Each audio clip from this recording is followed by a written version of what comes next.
शरबत ले लो, शरबत ठंडा ठंडा मीठा मीठा शरबत ले लो। दिखने में तो काफी ज्यादा टेस्टी लग रहा है। एक गिलास तो देना। ये लीजिए साहब। अरे वाह, ये शरबत तो सच में बहुत बढ़िया है। कितना ज्यादा फ्रेश और ठंडा है। इसे पीकर तो मेरी सारी गर्मी दूर हो गई। अच्छा, मुझे एक और गिलास देना और 2 गिलास पैक भी कर देना। वो आदमी कनिका के हाथ का शरबत पीकर उसकी बहुत तारीफ करता है और अपने परिवार के लिए भी उससे शरबत पैक करवा लेता है। कनिका रंग रूप से एक काली लड़की थी, लेकिन कनिका के हाथ का शरबत बहुत ज्यादा स्वादिष्ट होता था, जिसके चलते जब भी कोई कनिका के हाथ का शरबत पीता तो वो उनका फैन हो जाता। लेकिन कनिका के काले रंग की वजह से कभी कभी उसे लोगों के तानों का भी सामना करना पड़ता है। छी छी छी, हे भगवान, कैसे दिन आ गए हैं। इसके हाथ का शरबत पीना तो बहुत दूर है, मैं तो इसे छू भी नहीं सकती। कहीं इसके इन काले काले हाथों का शरबत पीकर हमारा ये गोरा रंग भी काला हो गया तो। उस औरत की बात सुन कनिका काफी उदास हो जाती है, पर वो खुद को संभालती है और दिन भर कड़ी गर्मी और धूप में पसीना बहाते हुए शरबत बेचकर शाम को अपने घर आ जाती है और अपने बूढ़े माँ बाबा के लिए चूल्हे पर गर्मी में खाना बनाती है और अपने बाबा को देकर अपनी बूढ़ी और बीमार माँ को खाना खिलाती है। दाल ठीक बनी है ना? ज्यादा मिर्ची तो नहीं है? बेटा, जब तू कल को अपने ससुराल चली जाएगी तो मुझे ऐसे खाना कौन खिलाएगा? माँ, आप ये कैसी बातें कर रही हैं? मैं आपको और बाबा को छोड़कर कहीं नहीं जाऊंगी। बिटिया, तुझे एक ना एक दिन तो जाना होगा। तुझे इस उम्र में अपने ससुराल की जिम्मेदारियां संभालनी है ना, कि हमारी। तूने दिन रात कड़ी धूप गर्मी में बहुत शरबत बेच लिया, लेकिन अब और नहीं।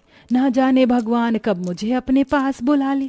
मैं तो बस जीते जी तेरा घर बसता देखना चाहती हूँ। क्या तू अपनी माँ की ये आखिरी इच्छा पूरी नहीं करेगी? अपनी माँ की बात सुन कनिका शादी के लिए हाँ कर देती है, जिसके बाद मनोज कनिका के लिए रिश्ते ढूंढना शुरू करता है।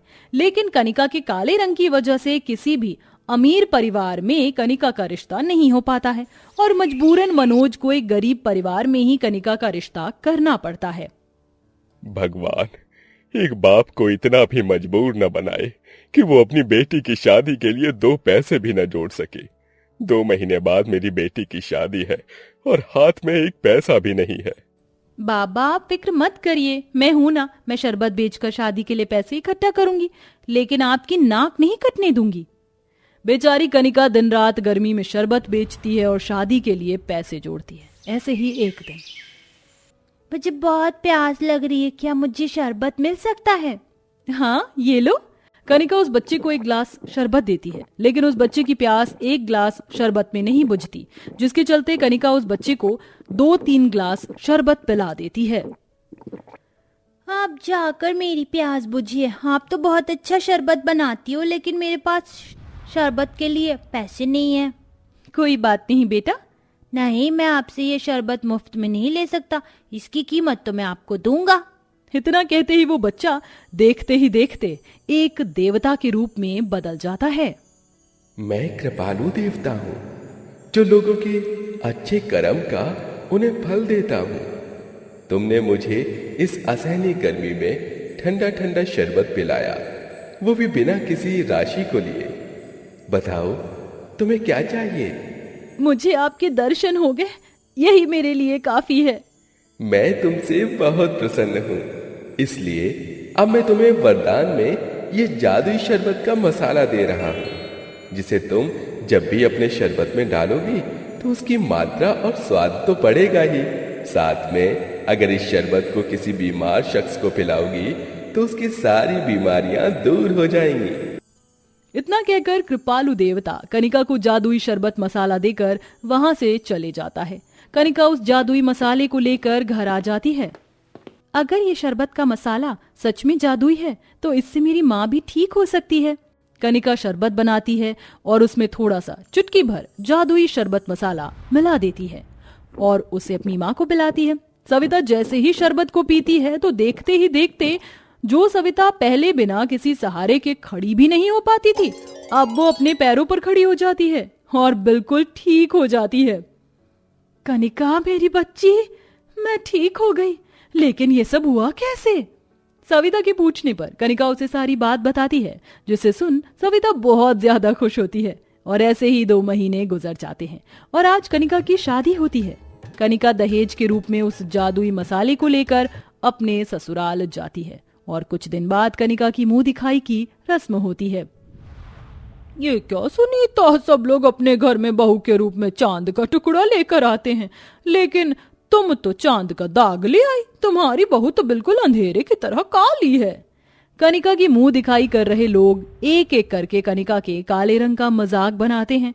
ये सब देख कनिका को बहुत दुख होता है कि तभी मेरी बहू भले ही काली है, पर वो तुम्हारी बहुओं की तरह नहीं है, जिनमें जरा भी तमीज ना हो। इंसान की पहचान उसके दिल और काम से होती है, ना कि रंग से, समझी? सुनीता की बात सुन सभी औरतों का मुंह बंद हो जाता है। बहू, तुम्हारे हाथों में माँ अन्नपूर्णा का वास है। कसम से मजा आ गया तुम्हारे हाथ का खाना खा के। सभी लोग कनिका के हाथ की खाने की तारीफ कर ही रहे होते हैं कि तभी कनिका सबके लिए अपनी हाथ का बना हुआ शरबत लेकर आती है, जिसे पीते ही बहू तो बहुत बढ़िया शरबत बनाती है, इसे पीकर तो सारा खाना हजम हो गया और अब तो गर्मी भी नहीं लग रही है। कनिका का शरबत पीते ही सबके शरीर के अंदर से सारी गर्मी उड़न छू हो जाया करती थी। ऐसे ही कुछ दिन गुजर जाते हैं और एक दिन, हे भगवान, ये क्या हो गया इन्हें? माँ, आप रोइए मत, मैंने डॉक्टर को बुलाया है, वो आते ही होंगे। अपने ससुर की हालत कनिका से देखी नहीं जाती कि तभी कनिका को शरबत का जादुई मसाला याद आता है। कनिका जल्दी से रसोई में जाती है और शरबत बनाकर उसके अंदर उस जादुई मसाले को डाल देती है। कनिका जैसे ही अपने ससुर माधव को जादुई शरबत पिलाती है तो देखते ही देखते माधव ठीक हो जाता है, मानो जैसे उसे कुछ हुआ ही नहीं था। बहू, ये सब क्या था? ये सब कैसे किया? सुनीता के पूछने पर काली बहू सारी बात बताती है, जिसे सुन मेरी बहू रंग से भले ही काली है, लेकिन उसके जितना दिल से सुंदर और कोई नहीं हो सकता। बहू, क्यों ना हम इस जादुई शरबत की मदद से उन लोगों की मदद करें जो हमेशा बीमार रहते हैं और पैसे ना होने की वजह से कभी अपने इलाज नहीं करवा पाते। कनिका को अपनी सास की बात काफी ज्यादा अच्छी लगती है, जिसके बाद अगले दिन से कनिका ढेर सारा शरबत बनाती है और उसके अंदर जादुई मसाला डालकर ठेले पर अपनी सास के साथ बाजार में बेचने के लिए निकल जाती है। जब भी कोई बीमार इंसान कनिका के हाथ का शरबत पीता तो वो फौरन ठीक हो जाता। अरे, कल मेरी तबीयत ठीक नहीं थी, लेकिन जब मैंने आपके हाथ का शरबत पिया तो मैं फौरन ठीक हो गया। मुझे तो लगता है कि इनका शरबत कोई जादुई शरबत है। अरे नहीं, ऐसी कोई बात नहीं है, आपकी दवाई का असर हुआ होगा। कनिका की जादुई शरबत की लोग काफी तारीफ करते हैं, लेकिन कनिका सुनीता किसी को भी ये नहीं बताती कि ये जादुई शरबत है। ऐसे ही दिन बीतने लगते हैं और एक दिन जब कनिका और सुनीता शरबत का ठेला लेकर घर लौट रही होती हैं, बहू, तेरे कदम मेरे घर में कितने शुभ हैं। 1 महीना नहीं हुआ तुझे आए कि घर के साथ पूरे गांव का दिल जीत लिया तूने अपने इस शरबत से। जादुई शरबत की वजह से ही आज कितने लोग ठीक हो गए हैं। अगर आप मुझे ये तरकीब ना बताती तो मैं कभी भी जादुई शरबत का इस्तेमाल ऐसे लोगों की मदद के लिए नहीं कर पाती। सुनीता और कनिका आपस में जादुई शरबत के बारे में बात करते हुए जा रही होती हैं कि तभी उनके बगल से एक बूढ़ी औरत गुजरती है, जो उनकी सारी बात सुन लेती है। अगले दिन सुनीता कनिका अपना शरबत का ठेला लेकर बाजार के लिए जैसे ही घर से निकलती हैं कि तभी वहां वही बूढ़ी औरत आ जाती है। मुझे आपकी मदद की जरूरत है, मेरी मदद कीजिए। क्या हुआ आपको? मुझे पता है आप जो शरबत बेचते हैं वो जादुई शरबत है, जिसे पीते ही हर कोई ठीक हो जाता है। मेरा पोता पिछले 2 साल से पैरालाइज है, उसे आज तक कोई भी दवाई ठीक नहीं कर पाई है।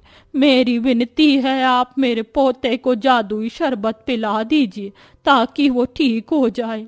भगवान के लिए मुझ पर रहम कीजिए।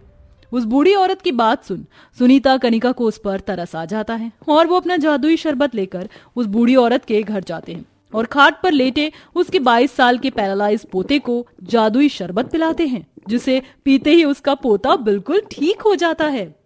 दादी माँ, देखो मैं ठीक हो गया। दादी माँ, हाँ मेरे राजू तो ठीक हो गया। आप लोगों का बहुत बहुत धन्यवाद। देखिए, हमारी आपसे विनती है कि आप इस जादुई शरबत के बारे में किसी को कुछ ना बताइएगा। हम बिना किसी लालच और दिखावे के लोगों की मदद करना चाहते हैं। जी, मैं ऐसा ही करूंगी। आप लोग सच में बहुत अच्छे हैं। मैं कभी आपका एहसान नहीं भूलूंगी।